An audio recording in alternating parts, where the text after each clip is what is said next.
Dear students, today I am going to discuss about database recovery protocols. Already in the previous sessions, we have discussed about transaction management and concurrency control technique. This is a last chapter in the third module, fifth module. We are going to discuss about recovery concepts. So, what is the recovery outline and categorization of recovery algorithms? So, when that recovery process, what is need for recovery process means, whenever that failure occurs, the database has to store the data in the recent consistent state before the time of failure. Okay, that is the need for recovery, and that is information kept in system logs. How it is going to recover means based on the information stored in the system log. Okay, there and then typical recovery strategies are, they are giving two recovery strategies. One is restore backup of copy of database. When it will we are going to restore the backup copy of database means if any catastrophic failures occur, disk failure, etc., in that case that should not be rectified. Then another method is non catastrophic failures. Okay, any software problem, anything occur, so that should be recovered with by identifying any changes that may cause inconsistency. Okay, here what we are going to do is means some operations may require redo operation. Okay, so normally the recovery techniques are classified based on the catastrophic failure and not on catastrophic failure. So the two main techniques for recovery from non-catastrophic transaction failures are deferred update technique and immediate update technique.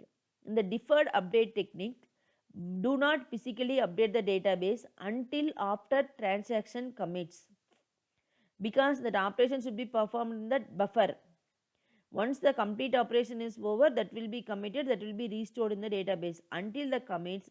So no updation should be done in the database. So undo is not needed here, redo may be needed over there. Then immediate update technique, what we are going to happen means, database may be updated by some operations of a transaction before it reaches the commit point. Okay, that is a major difference.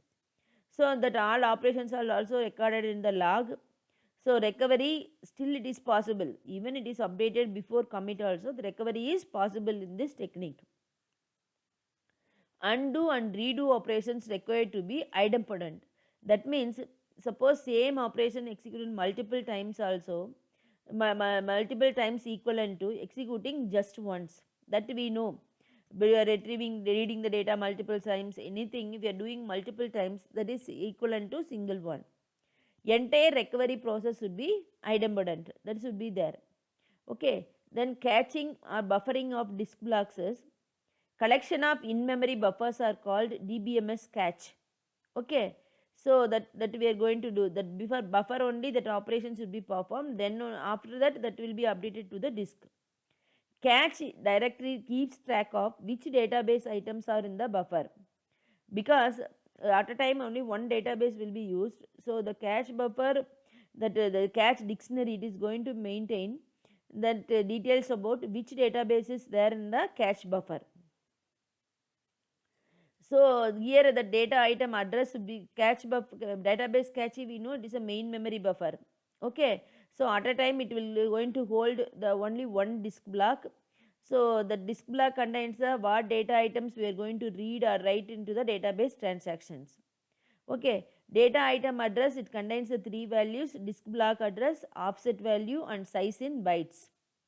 Then cache table will be there, that contains the table of entries of the one buffer address, disk block address, modified bit, pin or unpin bit, etc., to indicate which blocks are currently in the cache buffers. Okay, that these three things should be used over there. And then, so data item to be modified are first copied into database cache by the cache manager. Okay, that the cache manager is going to copy the data which is going to be modified from the main database to buffer, and then after modification they are flushed back into the disk. After that operation, again from buffer to disk it will be flushed. This, the flushing is controlled by modified or unpin bits. Okay, using that it should be controlled. If a pin and unpin technique, what it is means, if a buffer is pinned means, it cannot be returned back to disk until it is unpinned. Buffer is pinned, that means it will be locked, so it cannot flush the data from that buffer to disk. That is, once it is not possible. Once that buffer is unpinned, then it can flush the data from the buffer to disk. Modified means indicate that one or more data items in the buffer have been changed. Okay, that is possible. Then strategies used for flushing operations are in place updating and shadowing. Okay, so in place updating means writes the buffer to the same original disk location, that will happen, overwrites old value of any changed data items. So already old, for account transfer we are doing, already some amount will be there. Now after transferring that amount, new amount it will be there, no, that account will be modified, so that will be updated over there. Shadowing, so that shadowing concept separately we are having in this chapter, the last topic. Now the writes an updated buffer at a different disk location to maintain multiple versions of data items. Here the original directory will be maintained separately and the shadow directory. So the, and here what is the main thing means, the old data will be kept in some disk location and updated data will be stored in some other location. So both the versions should be multiplied, maintained over there. So now practically we can't use this technique because there are so many problems. Two copies we have to maintain, and another problem is people will confuse which is new and old. That all problems we are going to face in this shadowing technique. Before image means, that is BFIM means old value of data item before updating. After image AFIM means new value of data item before updating. That is AFIM. Okay. So write ahead logging protocol also it is used for recovery technique. So the information needed for recovery must be written to the log file, that because that's a need, that's why we are maintaining the log file. It contains the information about the complete transaction, when the transaction is started, what database is used, which day, what data item it is reading. All the sequence of operations performed in the corresponding transaction will be stored into the log file. Okay, so the log file will be maintained on the disk itself. So before changes made on to the database disk, the log file should be recovered. Based on that thing, the changes should be done. The write ahead logging protocol consists two rules. First rule is for undo. What it is going to do means, before a data items after image AFIM is flushed to the database on disk, its before image must be written to the log and log must be saved the disk. This is the thing.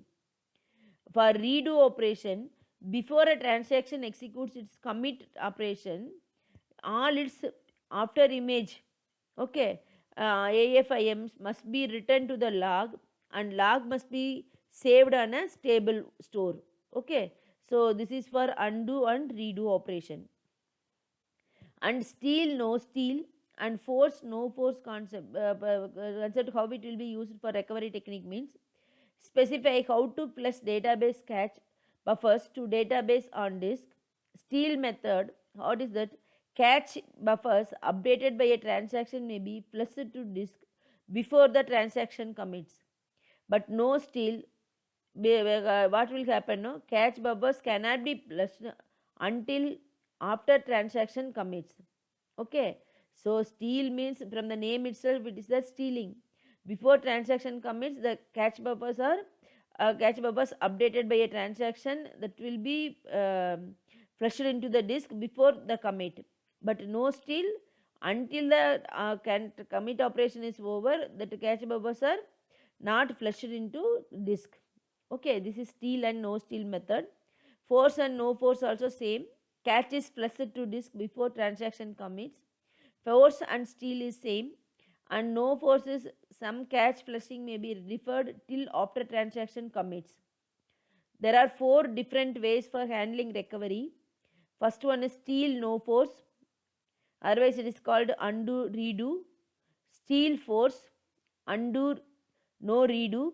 No steal no force, redo no undo. No steal force, no undo no redo. Okay, these four techniques used for handling the recovery.